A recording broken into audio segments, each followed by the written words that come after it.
Hello, good morning, नमस्कार। रोजगार with Poonam channel पे आप सभी बच्चों का स्वागत है। कैसे हो बच्चों सब? होप सो अच्छे होगे और अपनी पढ़ाई को अच्छे से कर रहे होगे। देखो, हमने हरियाणा जीके पढ़नी स्टार्ट कर रखी है। हरियाणा जीके में जो हम प्रीवियस ईयर क्वेश्चंस कर रहे हैं, जो पहले जितने एग्जाम्स में आए हुए हैं, वही क्वेश्चंस मैंने अपनी सीरीज जो है जो चलती रहेगी सीईटी का जब तक एग्जाम नहीं हो जाता।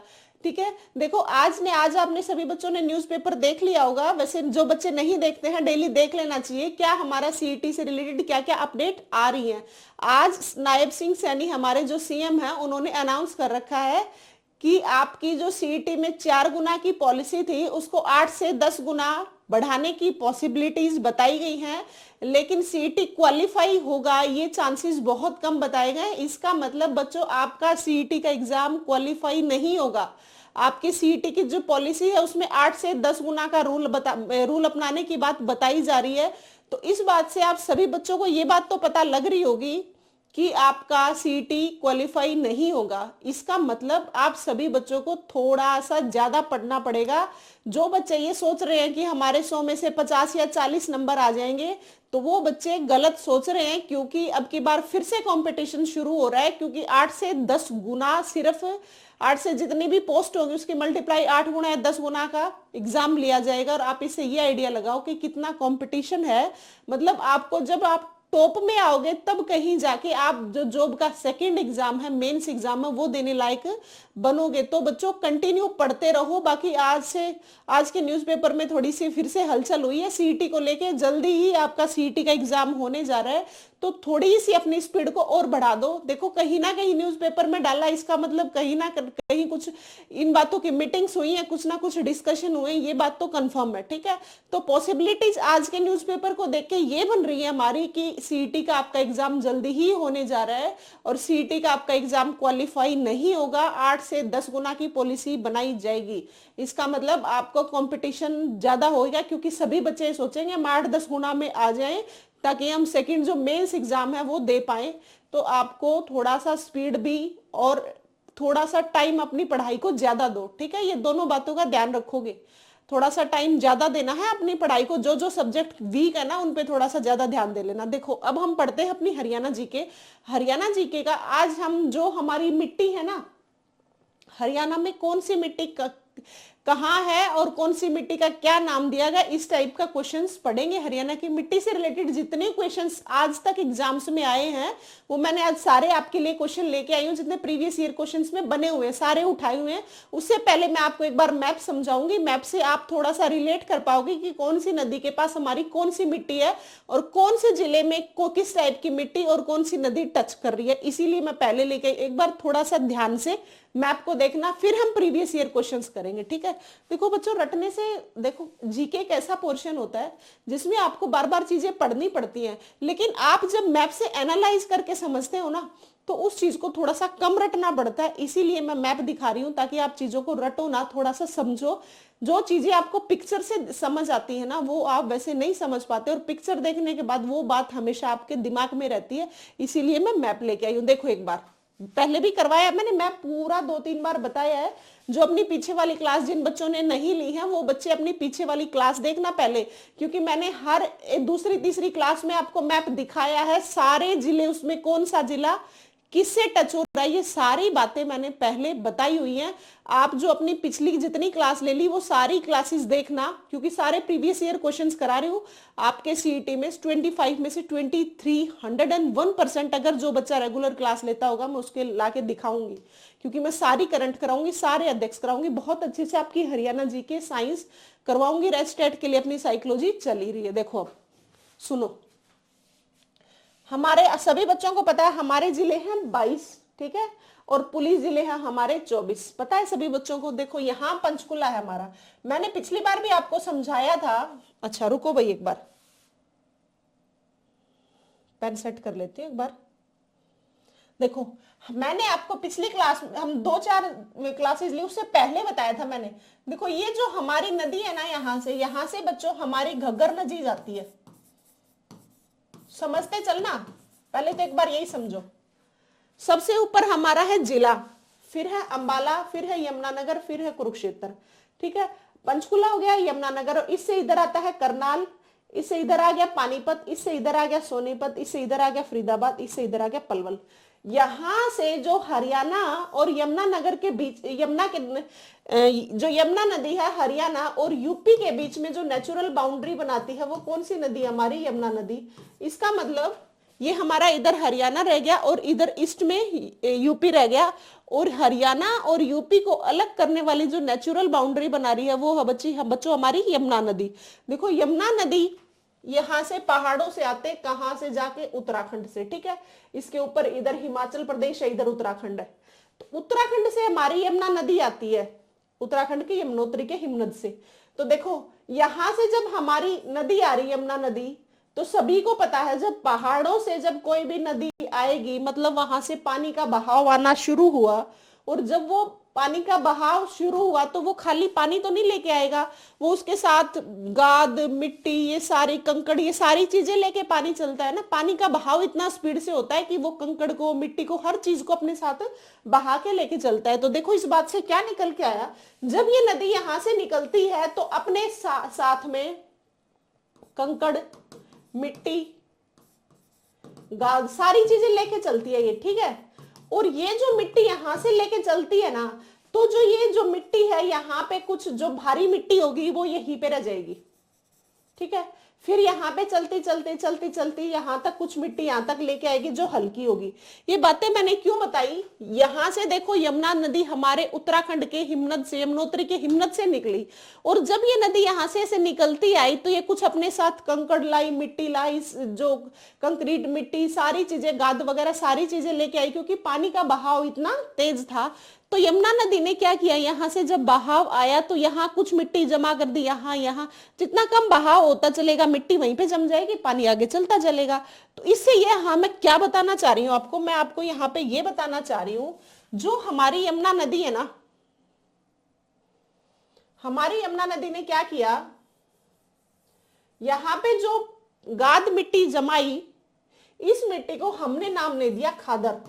ये बताना चाह रही थी क्योंकि आज मिट्टी का टॉपिक पढ़ेंगे, और ये खादर मिट्टी कैसे बनती है, बांगर मिट्टी कैसे बनी, ये बताना चाहूंगी।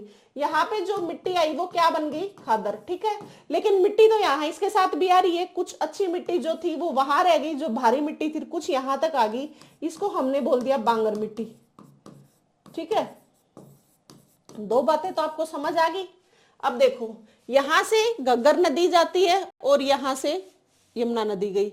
यहाँ पे जो अंबाला का क्षेत्र है, यहाँ पे वो एक और नदी है, उसका नाम है मारकंडा नदी, क्योंकि ये अंबाला से निकलती है, ये हमारे हरियाणा से ही निकल के हरियाणा में ही खत्म हो जाती है। अंबाला से निकली और अंबाला से यहाँ पे कुरुक्षेत्र के मैदानों में यहाँ पे क्या हो गई, लुप्त हो गई। लुप्त तो क्या हो गई, घग्गर नदी के साथ ये यहाँ पे मिल जाती है, इसलिए इसको बोला जाता है यहाँ से यूं आती हुई, जब ये यहाँ से यूं आती है ना तो ये यहाँ पे इसके साथ मिल जाती है, इसमें मिलने की वजह से इसको बोल दिया जाता है कि ये यहाँ मैदानों में ही शुरू होती है और मैदानों में खत्म हो जाती है। तो पता लगा यहाँ हमारी घग्गर नदी है। घग्गर नदी के साथ देखो कौन से जिले टच हुए, यहाँ ऊपर हुआ पंचकुला, अंबाला। ये घग्गर नदी हमारी कुरुक्षेत्र को टच नहीं करती, किसको नहीं करती, कुरुक्षेत्र को टच ये नहीं करती। फिर ये जींद को टच करती है, फिर कैथल को टच करती है, कैथल से होते हुए ऐसे नदी जाती है ये हमारी। तो ना तो इसने, देखो ये नदी एक बार साफ करती हूँ, सुनो एक बार क्या हो रहा है।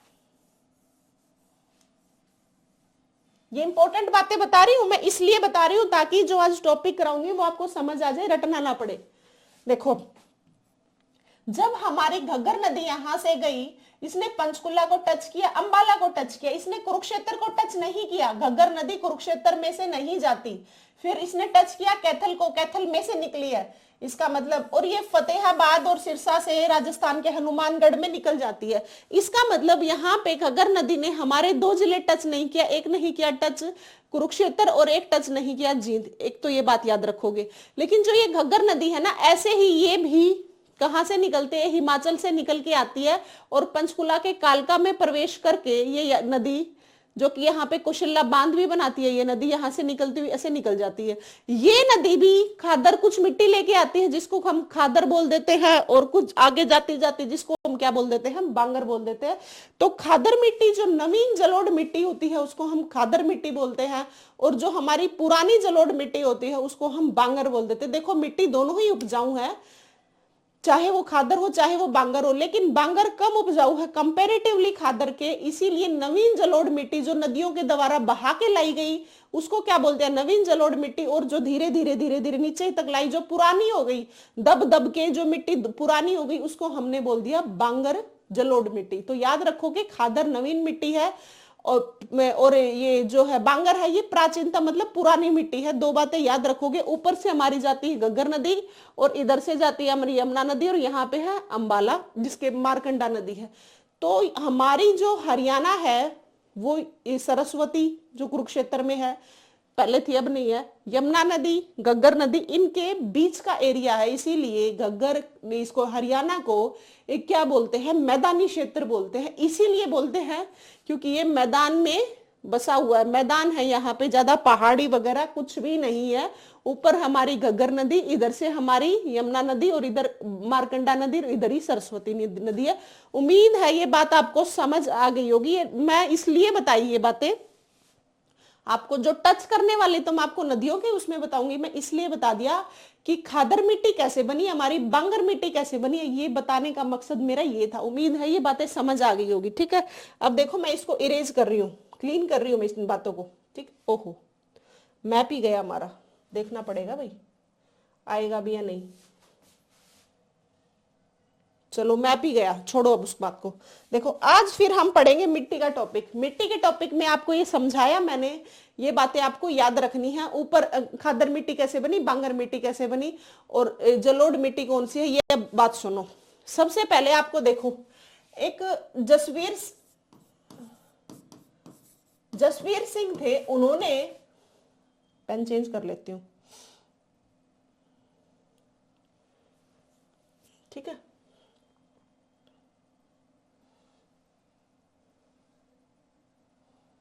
देखो इन्होंने, जसबीर सिंह थे, जसबीर सिंह ने हरियाणा की मिट्टी को अपनी बुक में लिखा। बुक कौन सी थी पहले सुनो, एन एग्रीकल्चर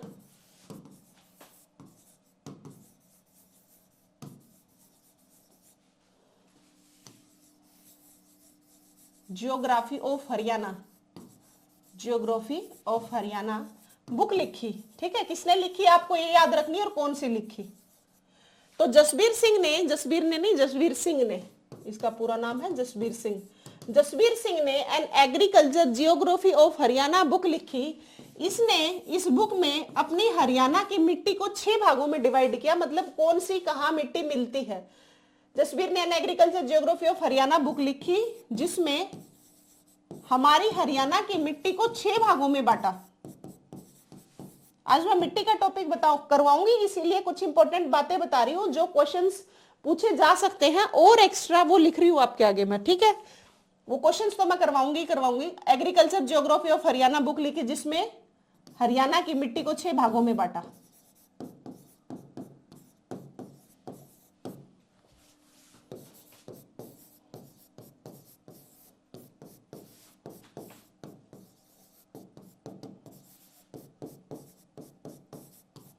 याद रखोगे हरियाणा की मिट्टी को, यहां से पता लगता है हरियाणा की मिट्टी को कितने भागों में बांटा गया है। अब याद रखोगे हरियाणा की मिट्टी को बच्चों 6 भागों में बांटा गया है। ठीक है, कौन सी बुक में जसबीर सिंह ने लिखा, an agriculture geography of Haryana अपनी बुक में लिखा कि हरियाणा में 6 प्रकार की मिट्टी मिलती है। ठीक है, ये बातें बताई गई, आप याद रखोगे ये बातें। अब देखो कौन कौन सी मिट्टी है वो देखो एक बार आप।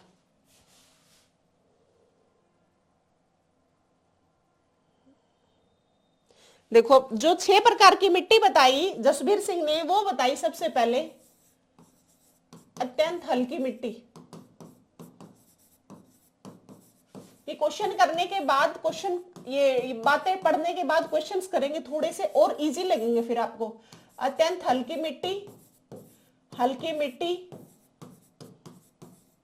फिर लिखी मध्यमा मिट्टी,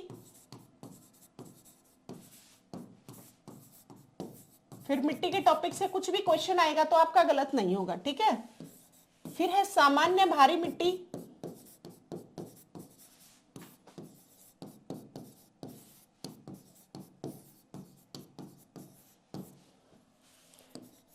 फिर है अत्यंत भारी मिट्टी,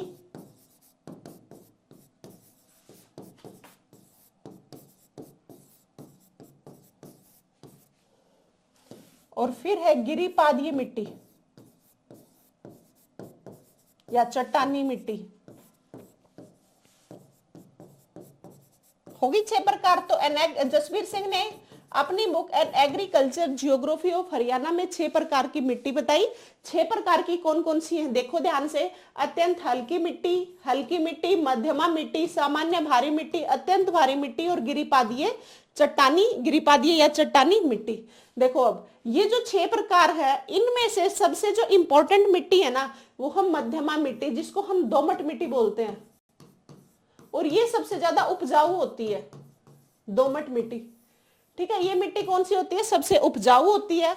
और ये दोमट मिट्टी हमारे हरियाणा के जो बीच वाला हिस्सा नहीं है, जैसे करनाल, कुरुक्षेत्र, जींद, जहां पे चावल की वैरायटी ज्यादा है, तो वहां पे मिट्टी जलोढ़ मिट्टी और दोमट मिट्टी मिलती है। ये मिट्टी बहुत उपजाऊ होती है क्योंकि इनमें चिकनी मिट्टी भी होती है, जल धारण करने की क्षमता बहुत ज्यादा होती है। तो ये मिट्टी कौन सी होगी, दोमट मिट्टी। और ये मिलती का है हमारे हरियाणा के मिड वाले हिस्से में, जो कि जींद हो गया, कैथल हो गया, करनाल हो गया, रोहतक हो गया, सोनीपत हो गया, पानीपत हो गया। ये जो इलाका है ना बीच वाला, हरियाणा का मिड वाला एरिया, यहाँ पे दोमट मिट्टी मिलती है। देखो ये जो हल्की मिट्टी है ना ये सबसे कम उपजाऊ मिट्टी है। ये मिट्टी जैसे महेंद्रगढ़, भिवानी, रेवाड़ी, ये जो नीचे वाला एरिया है ना हमारे हरियाणा की नीचे वाली बाउंड्री है, यहाँ पे ये मिलती है। राजस्थान से जो एरिया हमारा टच होता है ना वहां से ये वाली मिट्टी वहां मिलती है, और ये सबसे कम उपजाऊ होती है। ये वाली मिट्टी सबसे कम उपजाऊ मिट्टी होती है।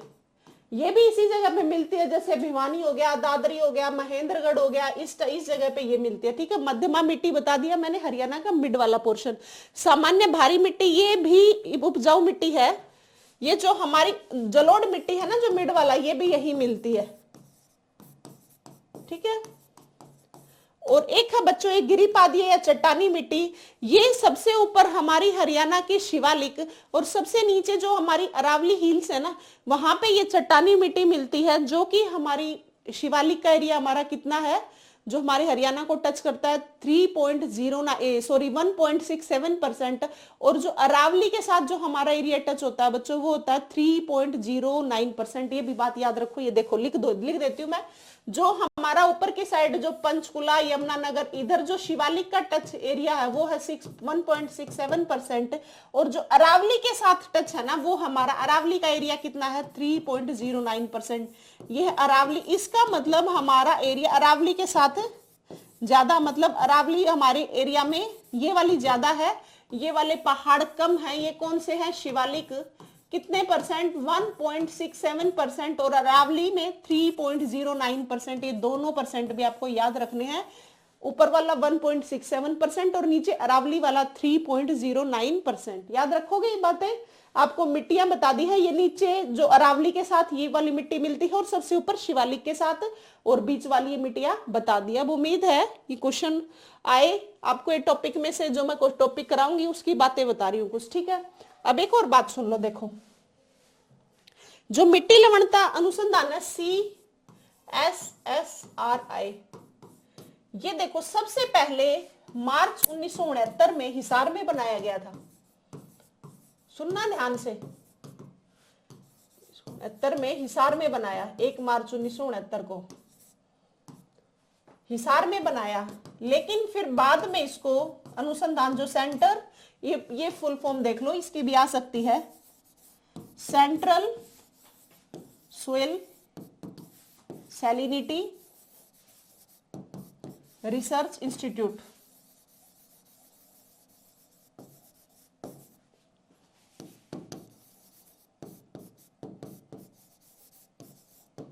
तो CSSRI का पहले कहां बनाया गया, हिसार में बनाया गया। लेकिन 1969 में ही अक्टूबर में इसको किन्हीं कारणों की वजह से 1969 में इसका कहां बना दिया गया, इसका ये इंस्टीट्यूट करनाल में केंद्र बना दिया गया। तो अब पूछा जाए कहां है, तो ये है बच्चों करनाल में। और जब बनाया गया था शुरू में तब कहां बना दिया था, ये बना दिया था हिसार में। लेकिन उसी साल में अक्टूबर में कहां बना दिया गया, ये बना दिया गया करनाल में। अब आपसे पूछ लिया जाए centre soil salinity research institute हमारा कहां है, तो आप बताओगे कहाँ पे है, करनाल में। और ये बनाया क्या गया ये बताओगे आप अक्टूबर 1969 में 1969 में। ठीक है, हो जाएगा याद ये बातें। अब हम आएंगे क्वेश्चंस पे। दो तीन बातें बताई है मैंने मिट्टी से रिलेटेड। ऊपर हमारी शिवालिक है, नीचे हमारी अरावली है। शिवालिक हमारी 1.67, अरावली जो हमारी है 3.09%। बीच वाला एरिया उपजाऊ एरिया है, जिसे हम वहां पे मिट्टी दोमट मिट्टी जलोढ़ मिट्टी मिलती है। और जो अत्यंत हल्की या सामान्य हल्की है वो मिट्टी कहाँ मिलती है, हमारे जहां से हमारी राजस्थान के साथ बाउंड्री टच होती है, जो कि 1262 किलोमीटर है। सबसे ज्यादा बाउंड्री हमारी हरियाणा की राजस्थान के टच करती है। वो वाला जो एरिया होगा वहां पे अत्यंत हल्की मिट्टी मिलती है और वो बहुत कम उपजाऊ मिट्टी होती है। ठीक है, और एक जसवीर सिंह की बुक में क्या लिखा गया, agriculture geography of Haryana book में लिखा गया हमारी मिट्टी कितने प्रकार की है, 6 प्रकार की। याद हो गए होंगे, अत्यंत हल्की मिट्टी, फिर है हल्की मिट्टी, फिर है मध्यमा मिट्टी, फिर है सामान्य भारी, फिर है अति भारी, और फिर है गिरिपादीय या चट्टानी मिट्टी। गिरिपादीय मतलब पहाड़ों के पैरों में जो मिट्टी है। ठीक है, तो हमारे पहाड़ तो ज्यादा कुछ है नहीं, जो पहाड़ है उनका बचा हुआ नीचे का ही पोर्शन, ज्यादा ऊंचाई पे हमारा हरियाणा का है सिर्फ 200 से 300 मीटर समुद्र तल से ऊंचाई, या हम फीट में गए तो 700 से 900 फीट, बस इतनी तो है, ज्यादा हम पहाड़ों में तो है नहीं हमारा हरियाणा। हमारा हरियाणा है मैदानी क्षेत्र। ठीक है, तो देखो अब पता लग गया, सेंट्रल सैलिनिटी रिसर्च इंस्टीट्यूट। अब पूछ लिया जाए तो अब ये कहाँ है बच्चों, अब ये याद रखोगे करनाल में है। अब आते हैं हमारे क्वेश्चंस पे। देखो, किस प्रकार की मृदा की जल धारण करने की क्षमता अधिक होती है। अब पेन करना पड़ेगा रेड।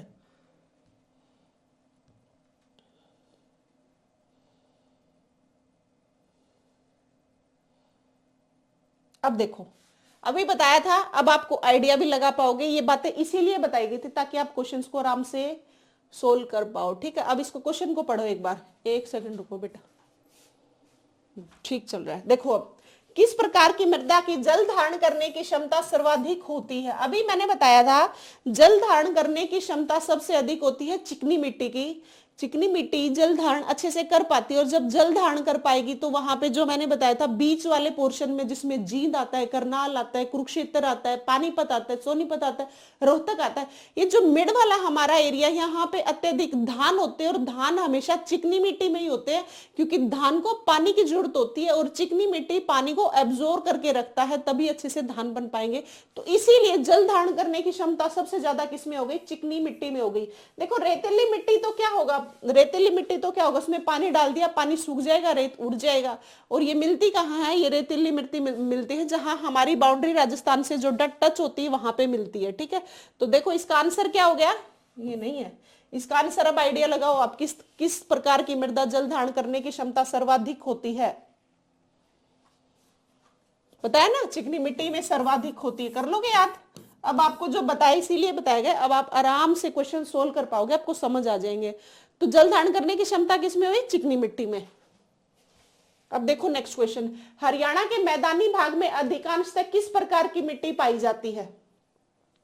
देखो, अभी मैंने बताया था हमारा हरियाणा एक मैदानी क्षेत्र है, जो कि समुद्र तल से ऊंचाई 200 से 300 मीटर है, या फिट में कहे तो 700 से 900 फीट है, ज्यादा ऊंचाई पे नहीं है हमारा हरियाणा। तो देखो, यहां से किस प्रकार की मिट्टी पा सकती है, पथरीली मिट्टी कहां मिलेगी, ऊपर के अरावली शिवालिक में, और नीचे हरियाणा के अरावली हिल्स में। तो ये तो वैसे ही कट गया। रेतीली मिट्टी मैंने बताई है कहां पे मिलती है, सिर्फ जहां से हमारी हरियाणा की बाउंड्री टच होती है राजस्थान से, तो ये कट गया।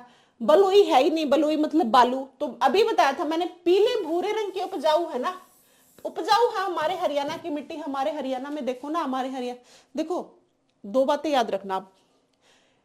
एक तो होती है मिट्टी मतलब उपजाऊ, एक जगह होते हैं खनिज। सभी को पता है हमारे हरियाणा में अत्यधिक खनिज वगैरह कुछ भी नहीं मिलता है, ऐसा थोड़ा बहुत मिलता है, वो जाके महेंद्रगढ़ में मिलता है, जितनी भी क्वांटिटी मिलती है, और कहीं नहीं मिलती। हम जितनी भी मिट्टी होती है उसमें दो ही चीजें मिल सकती है, या तो खनिज मिल सकता है या उपजाऊ हो सकती है ना। तो जब खनिज नहीं मिल रहे तो इसका मतलब उपजाऊ तो वैसे ही होगी। हमारे हरियाणा में अत्यधिक खनिज वगैरह कहीं देखने को मिलते ही नहीं है। तो हमारी हरियाणा एक रिच स्टेट है हमारा हरियाणा, जिसमें धान वगैरह होते हैं ना, इसका मतलब वहां पे उपजाऊ मिट्टी होती है। जल धारण करने की क्षमता, जो काली मिट्टी तो नहीं बोलते हम इसको, चिकनी मिट्टी बोलते हैं, काली तो गुजरात की साइड हो गई। चिकनी मिट्टी जो है वो उपजाऊ होती है, इसीलिए यहाँ धान वगैरह सारी चीजें होती है। यहाँ पे लिखा हुआ है क्वेश्चन में, पीले भूरे रंग की उपजाऊ मिट्टी, जब हमारे हरियाणा में खनिज नहीं होते तो मिट्टी बच गई, तो मिट्टी तो वो उपजाऊ वैसे ही बच गया, तो मिट्टी में खनिज हो सकते हैं या फिर मिट्टी का कुछ ना कुछ यूज हो सकता है। तो देखो यहां से आप आइडिया भी लगा सकते थे, जो एक्सप्लेन किया है वो इसीलिए किया था, जो पहले किया उससे आपको क्वेश्चन सोल्व करने में आसानी होगी। तो देखो पीले भूरे रंग की उपजाऊ मिट्टी अधिकांशतः किस प्रकार की मिट्टी, लग गया पता, पीले भूरे रंग की उपजाऊ मिट्टी हमारे हरियाणा में मिलती है। हमारे हरियाणा की मिट्टी बहुत उपजाऊ है और हमारा हरियाणा मैदानी क्षेत्र है, पहाड़ी क्षेत्र नहीं है। हो जाएगा याद। अब देखो नेक्स्ट क्वेश्चन, हरियाणा में central soil salinity research institute पर कहां पर स्थित, अभी बताया था CSSRI, central soil salinity research institute, अभी बताया था। ये बना कब, 1969 में। कहां पे बना, करनाल में। और पहले कहां बनाया गया था, 1969 में ही, मार्च 1969 में हिसार में बनाया गया था, लेकिन कुछ रीजन से ये कहां पे शिफ्ट कर दिया गया, करनाल में शिफ्ट कर दिया गया। तब लगाओ यहाँ पे आइडिया, कहाँ है ये, करनाल में। अब क्वेश्चन आराम से होंगे ना, इजी, अब लगेंगे इजी क्योंकि पहले ये बातें बता दी। तो central soil salinity research institute आ गया, तो आप किस पे टिक करोगे, आप करोगे करनाल को, ठीक है। अब देखो next question, Punjab and Haryana में मिट्टी की क्षति का मुख्य कारण निम्न में से कौन सा है। देखो बच्चों, हमारी मिट्टी है चिकनी, मान लिया चिकनी मिट्टी है, लेकिन हमारे हरियाणा में ना लवणता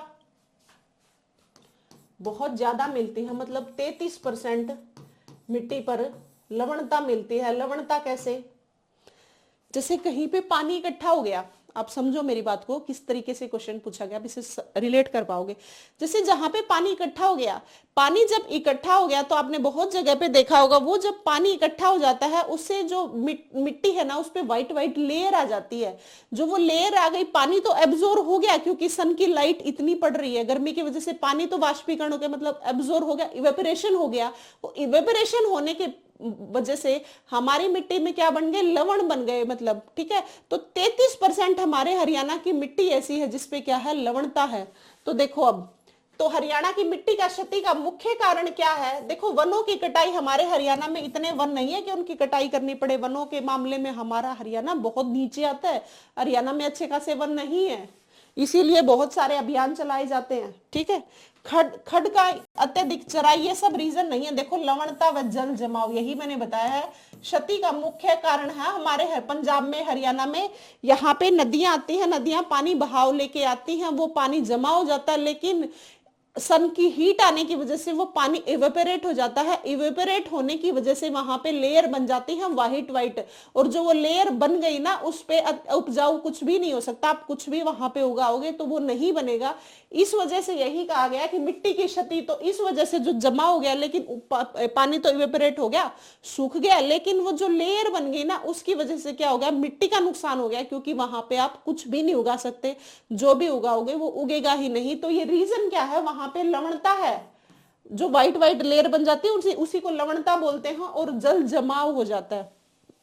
देखो मैं अपने ही एरिया की बताऊं तो मैं दादरी साइड से बिलोंग करती हूँ। वैसे बहुत लोग ये बोल देते हैं कि दादरी की साइड धान नहीं होते, लेकिन बच्चों होते हैं, क्योंकि आसपास में जब बड़ी बड़ी नहर जा रही हो तो धान जरूर हो जाते हैं। हमारे एरिया में क्या होता है, जो मैंने देखा वही आपको लाइव बता रही हूँ। जैसे एरिया में हमारे मान लो धान उगा दिए, धान उगाने के बाद बहुत सारे धान उगाने के बाद क्या होता है, उसमें पानी जमा हो जाता है, क्योंकि जब बारिश के दिन आते हैं, जब नहर चल रही होती है ना, तो पानी का बहाव इतना तेज होता है कि वो धान के जो खेत होते हैं सारे भर जाते हैं। और जो धान के खेत तो भर गए, तो इसका मतलब धान जो उगाए थे उनका तो नुकसान हो गया।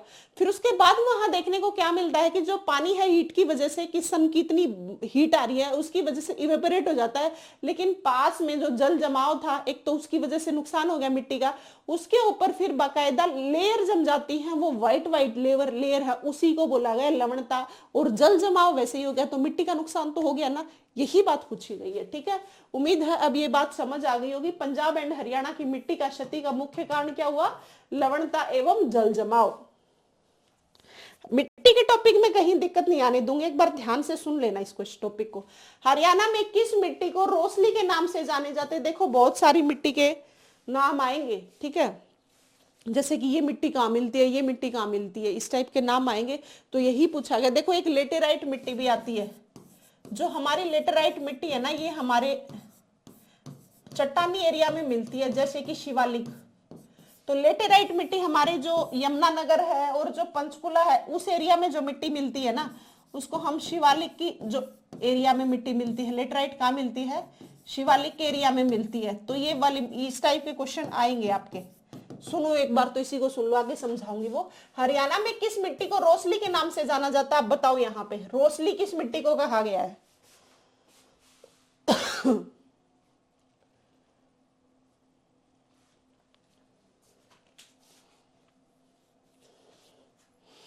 रोसली वो मिट्टी होती है जो कुछ तो उपजाऊ होती है, कुछ नहीं होती। कुछ उपजाऊ कुछ नहीं का मतलब क्या है, अगर आपके वहां पे बारिश नहीं हुई तो वो मिट्टी उड़ के हवा में चली जाती है, लेकिन बारिश होगी तो वहां पे कुछ धान कुछ या फसल वगैरह उगाई जा सकती है। तो जो रोसली है ना उसको बोला जाता है आनुपातिक रेतीली दोमट मिट्टी को। ये रट रट लेना बस, इसमें कोई खास बताने वाली बात नहीं है। हरियाणा में किस मिट्टी को रोसली के नाम से जाना जाता है, तो आनुपातिक जो रेतीली दोमट मिट्टी है ना, इसको हम रोसली के नाम से जानते हैं। आप याद रखोगे, आप ये रोसली के नाम से, जैसे लेटेराइट मिट्टी आपकी कहाँ मिलती है, शिवालिक के एरिया में मिलती है, ऐसे याद रखोगे। दो नाम और भी आप याद रखना। जो घग्गर नदी है ना हमारी, जो मैं समझा रही थी ऊपर से जो आ रही थी, घग्गर नदी के एरिया हो गया, एक मारकंडा का हो गया और एक यमुना नदी का। तीनों ये एरिया बनाती हैं, ये तो आप मानते हो। एक मारकंडा हो गया, एक यमुना नदी होगी। जो इनका एरिया है ना उसको तो बोला जाता है बेट। ये क्वेश्चन आया हुआ है इसलिए बता रही हूँ, ये भी आया हुआ है, ये बताऊंगी, ये भी आया हुआ है। और जो घग्गर नदी है इसके एरिया को बोला जाता है नेली या नाली, ये भी याद रखोगे।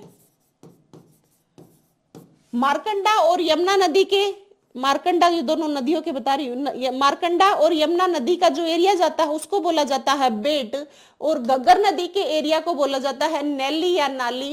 ये क्वेश्चन आया हुआ है, घग्गर नदी जहां से बहाव करती है उस एरिया को क्या बोलते थे, आप याद रखोगे, नेली या नैली बोला जाता है। और जो मारकंडा नदी है या यमुना नदी है, इसके बहाव से जो जाता है आसपास का जो एरिया, उसको बोला जाता है बेट। ठीक है, तो ये हो गया याद। नेक्स्ट देखो, हरियाणा में से किस जिले में लाल चेस्टनट मिट्टी मिलती है, ये याद रखोगे। देखो लाल चेस्टनट मिट्टी हमारी मिलती है यमुनानगर में।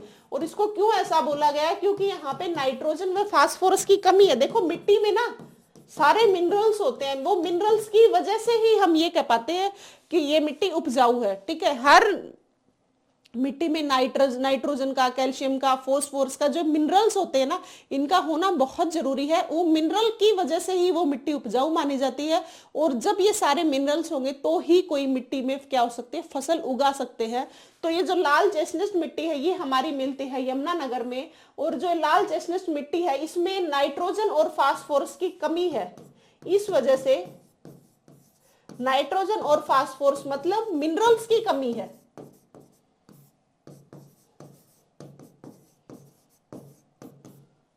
तो हरियाणा के किस जिले में लाल चेस्टनट मिट्टी, याद रखोगे यमुनानगर में। और ये किस वजह से इसको बोला गया है, नाइट्रोजन और फास्फोरस की कमी है इसके अंदर। ठीक है, कर लोगे याद।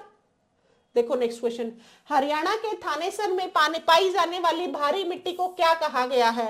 देखो दोमट, नेली, कैथल। नेली तो भी बताया था मैंने, घग्गर का जो एरिया है ना ऊपर वाला, जिसे टच क्या हो रहा था, यहाँ पे पंचकुला था, यहाँ पे अंबाला था, फिर कुरुक्षेत्र था, फिर कैथल था, फिर जींद था, फिर फतेहाबाद था, सिरसा था, उसको हमने क्या बोला था, नेली बोला था। तो क्या ये नेली आया यहाँ पे, पूछा तो थानेसर का गया तो ये नहीं आएगा, क्योंकि ऊपर के बाउंड्री की बात हो रही है और कुरुक्षेत्र में थानेसर इस साइड आता है, गया ये तो। दोमट मिट्टी, उपजाऊ मिट्टी कैथल में भी नहीं है। तो देखना आप याद रखोगे, भारी मिट्टी को क्या कहा जाता है, इसको आप एक बार आप बताओ, सोचो, हरियाणा के थानेसर में पाई जाने वाली भारी मिट्टी क्या कहलाती है।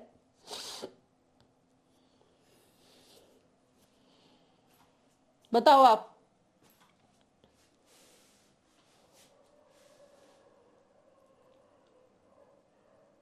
इनमें से कोई नहीं, ना तो इसको दोमट कहते ना नेली कहते, कैथल तो जिला हो गया, इनमें से कोई नहीं आएगा। कौन सी मिट्टी नहीं है इनमें से, थानेसर में पाई जाने वाली इनमें से कौन सी भी मिट्टी नहीं है, इनमें से कोई नहीं इसका आंसर है। देखो ये आया हुआ है हरियाणा पुलिस एसआई मेल 2021 में जो पेपर हुआ था। अब देखो निम्न में से कौन सा क्षेत्र विवरण हरियाणा की भूमि के लिए उपयुक्त है। तो देखो हरियाणा के लिए बताओ, भूमि के लिए कौन सा उपयुक्त है। विशाल केंद्रीय मैदान है, पहाड़ या छोटे पर्वत हैं। कहाँ है आपके पहाड़, ऊपर थोड़ा सा टच होता है शिवालिक का, नीचे थोड़ा टच होता है अरावली का। बीहड़ नदी घाटियां, क्या आपके हरियाणा में बहुत सारी नदियां बहती हैं या बीहड़ सूखा हो, बताओ।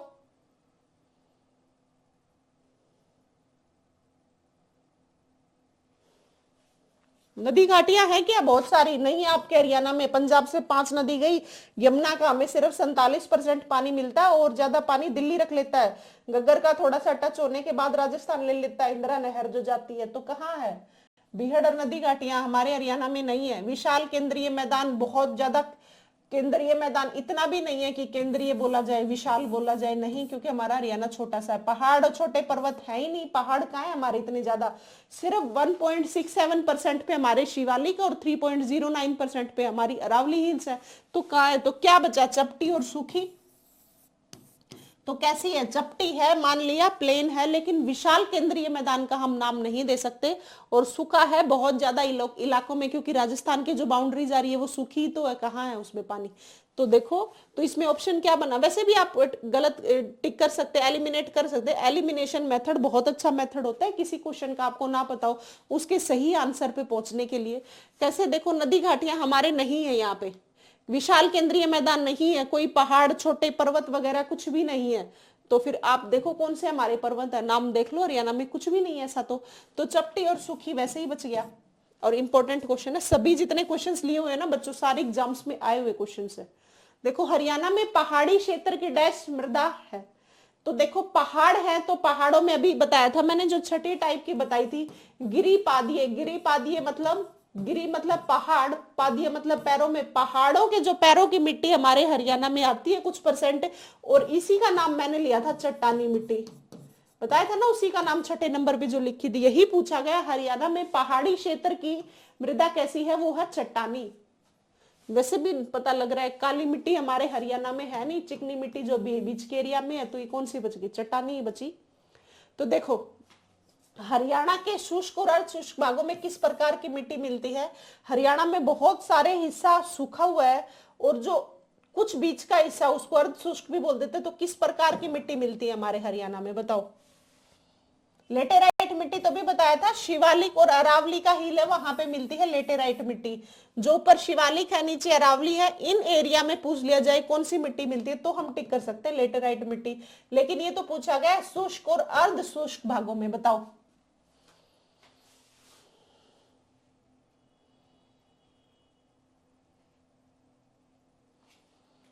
थोड़ी देर पहले मैंने बताया था कि हमारे हरियाणा में पानी का जमाव, मैंने एग्जाम्पल भी दिया था कि नहर जारी होती है, नहर के पास से पानी खेतों में जमा हो जाता है। जमा होने की वजह से लवणता, लवणता हमारे हरियाणा में 33% है। लवणता जो नमकीन पानी हो गया, जो मिट्टी नमकीन हो गई, वही तो बताई थी, जिसे हम नमकीन और क्षारीय मिट्टी बोलते हैं। और ये हमारे हरियाणा में 33% है, थोड़ी नहीं है। तो देख लो शुष्क भागों में किस प्रकार की मिट्टी मिली, जो उपजाऊ नमकीन और क्षारीय मिट्टी। यहाँ से आइडिया भी हो रहा था। काली मिट्टी हमारे हरियाणा में है नहीं, पहाड़ों में ये है। लाल मिट्टी भी बहुत कम मिलती है, थोड़ी बहुत सिरसा में मिलती है, जो अनकाई दलदल का एरिया वहां पे बस। अब देखो, यमुना नगर से फरीदाबाद तक बहने वाली यमुना नदी बाढ़ प्रवण क्षेत्र का निर्माण करती है। बताया था ना वो मैप, इसीलिए काम आ रहा था। सबसे ऊपर बताया था जो पंचकुला, यमुनानगर से नीचे आते हुए, यमुनानगर के बाद था क्या? करनाल, पानीपत, सोनीपत, फरीदाबाद, पलवल, वो यमुना नदी इधर से आ रही थी, वही पूछी गई है। यमुनानगर से फरीदाबाद तक बहने वाली यमुना नदी बाढ़ प्रवण क्षेत्र का निर्माण करती है, मतलब खादर लेके आती है, बांगर की मिट्टी है, वहां पे बाढ़ प्रवण क्षेत्र है। 2 हिस्सों में विभाजित, इसके निचले हिस्से को क्या कहा जाता है, बताओ आप।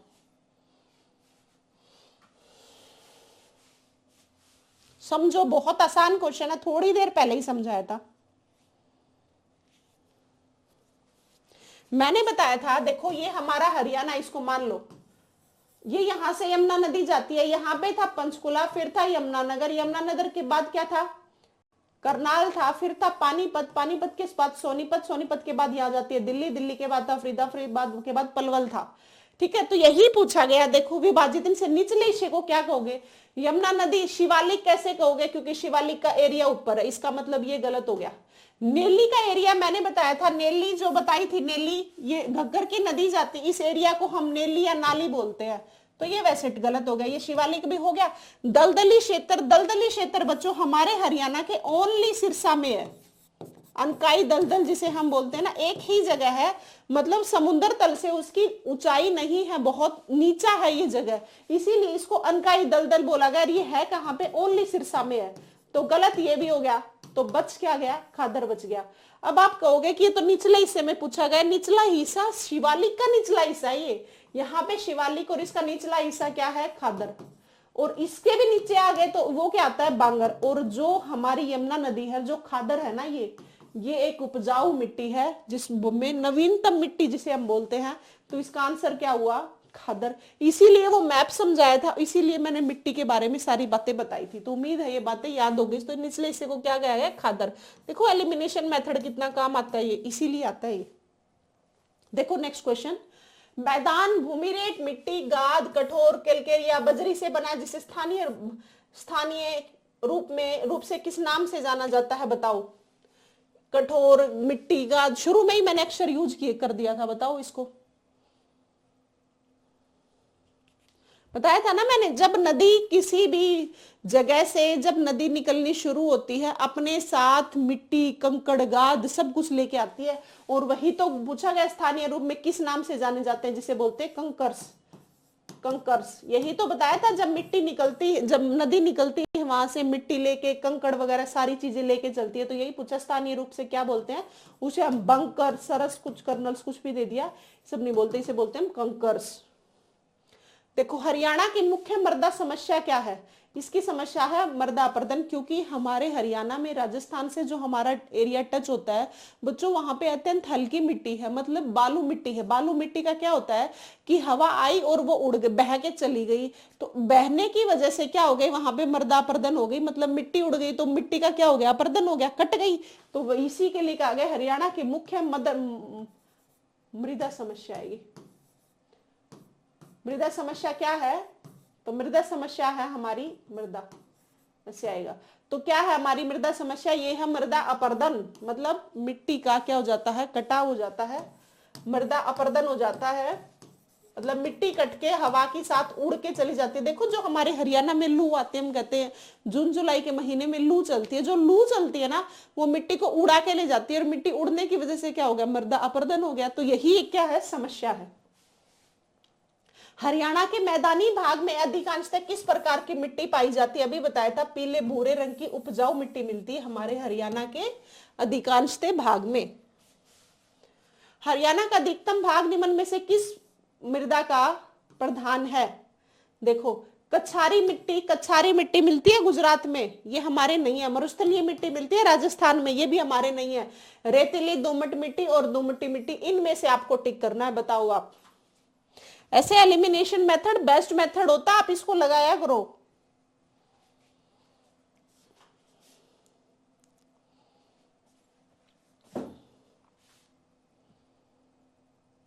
थोड़ी देर पहले ही तो बताया था मैंने कि हमारे हरियाणा में दोमट मिट्टी मिलती है, जो कि बीच के इलाके में है, जो जहां पे सबसे ज्यादा उपजाऊ मिट्टी है, जिसे हम क्या कहा धान वगैरह बोते हैं, हमारे हरियाणा में दोमट मिट्टी है। तो यही तो बात है, हमारे हरियाणा में दोमटी मृदा है।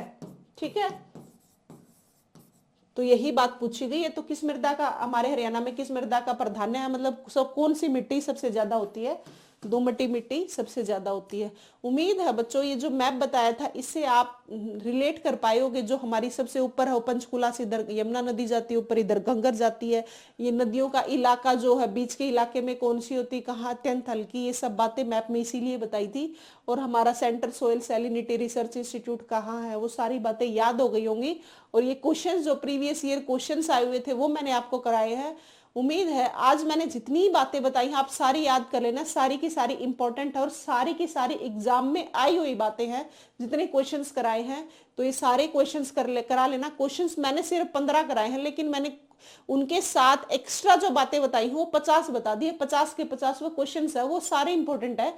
सारी बातें आप ध्यान रखोगे, जितनी इंपॉर्टेंट बातें थी, जितने मिट्टी से रिलेटेड क्वेश्चंस बन सकते हैं मैंने सारे आपको कराए हैं। उम्मीद है सारे पढ़ लेना, सारे आपको याद रखने हैं। 15 हुए शायद, 5 और है, 5 और करा देती हूँ। और हाँ चलो एक बार करो फिर बोलते हैं। देखो नेक्स्ट क्वेश्चन, सिरसा जिले में कौन सी मिट्टी पाई जाती है? आप बताओ सिरसा जिले में कौन सी मिट्टी मिलती है? सिरसा में एक तो अनकाई दलदल मिलता है, और मिट्टी कौन सी मिलती है?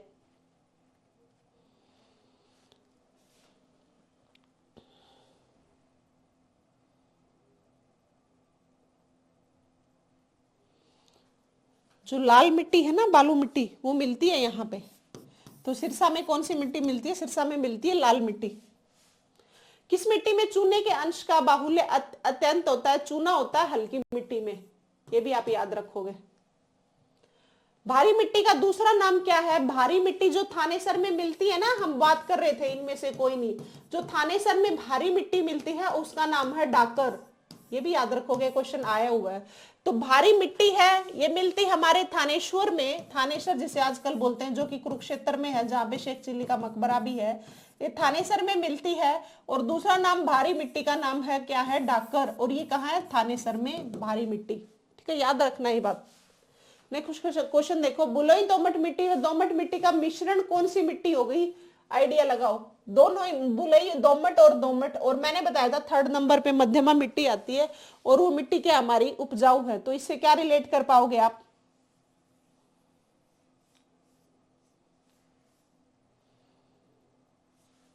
बुलोई दोमट और दोमट मिट्टी, इनसे हल्की मिट्टी बनती है। ठीक है, तो मिश्रण से कौन सी मिट्टी मिलती है? हल्की मिट्टी, जो कि हमारे राजस्थान से टच जितना एरिया है उसमें सब में हल्की मिट्टी मिलती है, ये कम उपजाऊ होती है। हरियाणा के मध्यवर्ती भाग में कौन सी मिट्टी मिलती है? हरियाणा के मध्यवर्ती भाग में चिकनी मिट्टी बोलते हैं। कौन सी मिट्टी है? चिकनी मिट्टी। और चिकनी मिट्टी में जल धारण करने की क्षमता बहुत ज्यादा होती है, और उसी की वजह से क्या उगाए जाते हैं? धान उगाए जाते हैं। बताओ मैंने सही बता दिया क्या? अरे बच्चों, सही नहीं बताया। हरियाणा के मध्यवर्ती भाग में कितनी बारी बता दिया कि दोमट मिट्टी मिलती है, जो कि करनाल, कुरुक्षेत्र, पानीपत, सोनीपत, इन सभी में ये जो मैदानी क्षेत्र, इसमें क्या मिलती है? दोमट मिट्टी मिलती है, जो कि एक उपजाऊ मिट्टी है। तो आंसर ये ना हो के आंसर बनेगा ये। ठीक है, याद रखोगे। अब तो जब मैं बताऊं कुछ गलत टिक करूं तो भी उन बातों का ध्यान रखा करो। मध्यवर्ती भाग में दोमट मिट्टी मिलती है। उम्मीद है सारे क्वेश्चंस हो गए हैं, अच्छे से इनको देख लेना, जितनी बातें बताई हैं ध्यान से सुन लेना। जो बातें बोली गई है वो सारे क्वेश्चंस है, मैंने बेफालतू का कुछ भी नहीं बोला क्लास में। सारी बातों को ध्यान से सुनना। सारे क्वेश्चंस, मिट्टी से रिलेटेड जितने क्वेश्चंस बन सकते हैं वो मैंने सारे आप लोगों को करा दिए हैं। और उम्मीद है बच्चों आपको क्लासेस पसंद आ रही है, तो आप मेरे चैनल को लाइक, शेयर, सब्सक्राइब जरूर करोगे। क्लासेस पसंद है तो लाइक जरूर करके जाना है सभी को। और कुछ भी बताना हो तो आप कमेंट्स डाल सकते हो, मैं फ्री होती हूँ, जैसे ही फ्री होंगी देख लूंगी। और चैनल को अपने को सब्सक्राइब कर लेना। रोजगार विद पूनम अपना चैनल है ही, सभी को पता है। ऐसे ही अपनी कंटिन्यू क्लासेस चलती रहेंगी, हम प्रीवियस ईयर क्वेश्चंस करते रहेंगे। विद करंट अफेयर्स हम हरियाणा जी के कवर कर लेंगे सीईटी तक। और थोड़ी सी अपनी स्पीड को भी ज्यादा रखना, टाइम ज्यादा देना पढ़ाई को, क्योंकि सीईटी की अभी थोड़ी सी हलचल होनी शुरू हो गई है कि सीईटी का एग्जाम आपका जल्दी ही आने वाला है। ठीक है, और ऐसे ही पढ़ते रहो। चैनल को जरूर सब्सक्राइब कर लेना, बेल आइकन को प्रेस करना, नोटिफिकेशन आपके पास आ जाएगी, आपको पता चलता रहेगी कब अपनी क्लास आ रही है। थैंक यू बच्चों।